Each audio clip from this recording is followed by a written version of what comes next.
Welcome back to another technical deep dive here in the debug zone. Today we're tackling a big question and breaking it down with insights from other users. Hopefully this clears up some misconceptions and helps you get the answer you need. So buckle up, stay a little curious, and let's jump right in.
And that's a wrap.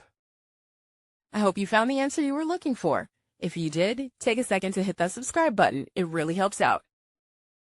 And let me know in the comments which solution worked best for you. See you next time in the debug zone.